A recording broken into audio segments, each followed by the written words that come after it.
Now, what does God have to say about eating meat in the New Testament? Well, I want to encourage you to go to Acts chapter 10, and there's an actually interesting story here that starts in verse 9, and it says, "The next day, as Cornelius' messengers were nearing the town, Peter went up on the flat roof to pray. It was about noon, and he was hungry, but while a meal was being prepared, he fell into a trance. He saw the sky open, and something like a large sheet was let down by its four corners.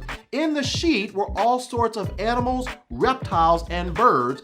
Then a voice said to him, 'Get up, Peter, kill and eat.'" So let's stop right there. Peter was in a trance, and he sees this sheet coming down with all these animals that he was prohibited from eating in the Old Testament. But to his surprise, the voice from heaven said, "Hey, get up, Peter, slay these animals and eat." Now his response here in verse 14 says, "No, Lord, no," Peter declared. "I have never eaten anything that our Jewish laws have declared impure and unclean." But the voice spoke again, "Do not call something unclean if God has made it clean." Now the spiritual reason behind this vision was to show Peter that even though in the Old Testament Gentiles were considered unclean, because now we're in the new covenant, Gentiles are now clean and we should no longer regard them as unclean. But also there is a lesson here about food, and God is saying there should not be this division anymore between Jews and Gentiles, and food should not be the issue. He says, hey, you're able to eat whatever you want, and don't call something unclean that I have now called clean.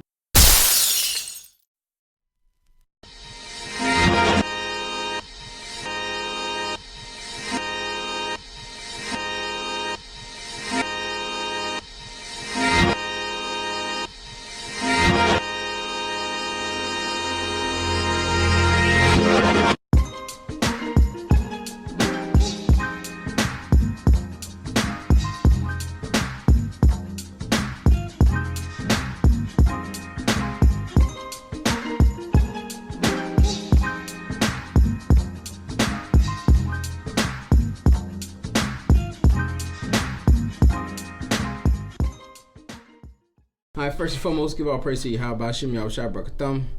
Give us sincere greeting, all the brothers and sisters scattered across the four corners, teaching His word with sincerity and charity. I'm Brother Phineas, Prince of Power Israelites, here with another short video, another short lesson. We just gonna continue with the part 2 of the Did Christ say that we can eat pork, or did Christ make pork lawful? We went over a couple verses that the Christians usually use. We'll in part 1 we'll finish off with another one of their major verses is in Acts chapter 10, dealing with Cornelius and the dream that Peter had. You really need to begin with the beginning verse.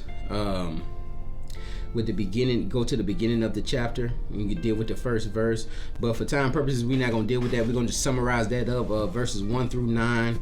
You see Cornelius fasting, and then getting the message from an angel telling him to go see Peter, and then Cornelius goes and he sends 3 people down to see Peter. He sent 2 of his servants, and then he sent one of his trustworthy soldiers with him. So he sent 3 people to go grab Peter and tell him to to invite him back to his house. And that's what you see in the first 9 verses. We'll come in at verse 10, but this is what Christians will take this incident, and it's around, I want to say around 15, 16, around 15, 16, something like that. We'll deal with it, where the sheet comes down from Peter, and it gets dumped in 3 times. The sheet comes down 3 times, having all these different beasts on it, birds and even reptiles, and then the Most High tells him to get up and kill and eat. And then Peter says, nah, I ain't never ate nothing unclean. And then the Most High says to him, call nothing common or unclean that I have cleansed. And then people use this, a lot of Christians use this to say, well, yeah, we can eat pork now. See, he said, everything, what I'm saying, I have cleansed it. He cleansed it. It might have been unclean, but he telling Peter, don't call it unclean no more. So we're going to dig into this thing, and we're going to start with verse 10. Let's go ahead and read this. Acts chapter 10, verse 9. On the morrow, as they went on their journey and drew nigh unto the city, Peter went up unto the housetop to pray about the 6th hour. And he became very hungry and would have eaten. But while they made ready, he fell into a trance.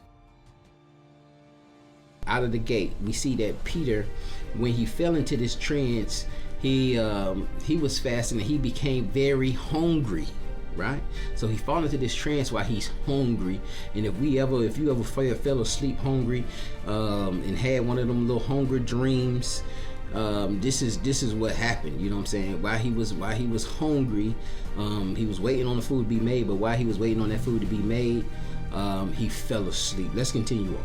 And saw heaven open, and a certain vessel descending unto him, as it had been a great sheet knit at the four corners, and let down to the earth, wherein all manner of four-footed beasts of the earth, wild beasts, and creeping things, and fowls of the air.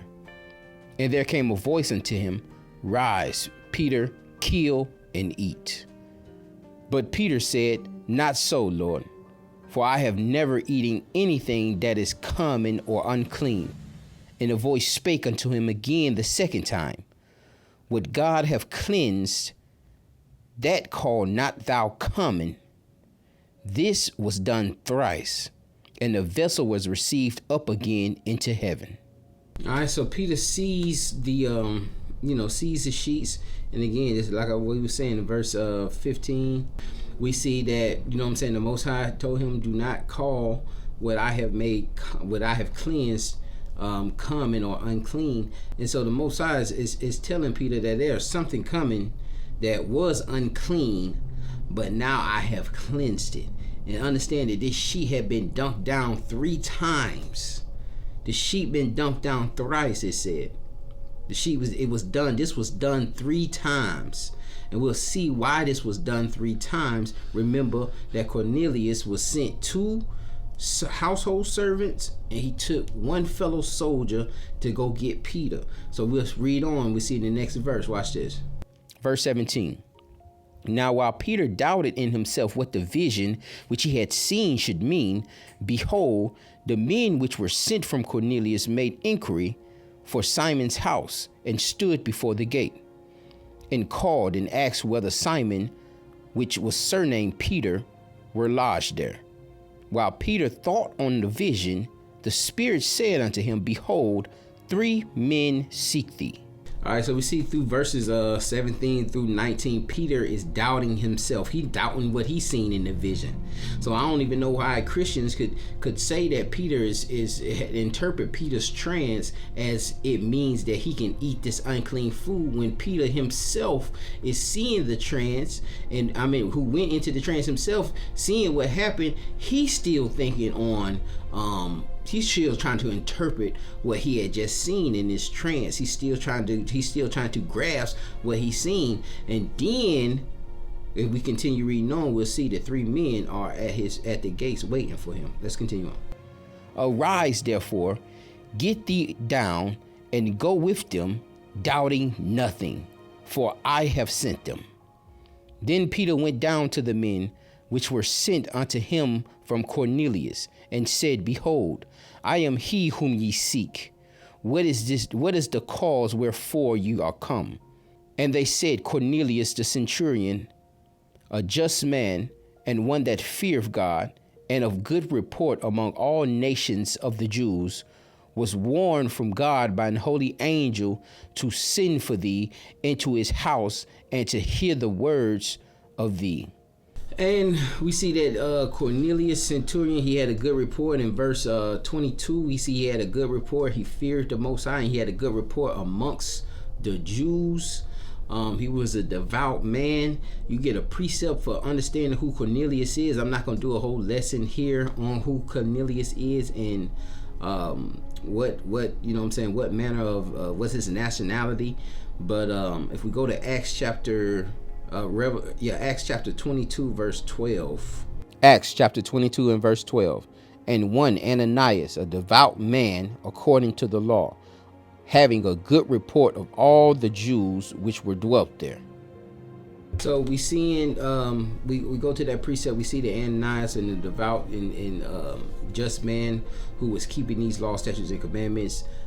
This centurion was also a just man, keeping the Most High's law, statutes, and commandments, and feared the Most High. In that fear, you're going to keep these law, statutes, and commandments. You're going to be obedient to the Most High. Let's continue on reading. Then called he them in and lodged them. And on the morrow, Peter went away with them, and certain brethren from Joppa accompanied him. And the morrow, after they entered into Caesarea, and Cornelius waited for them, and had called together his kinsmen and near friends.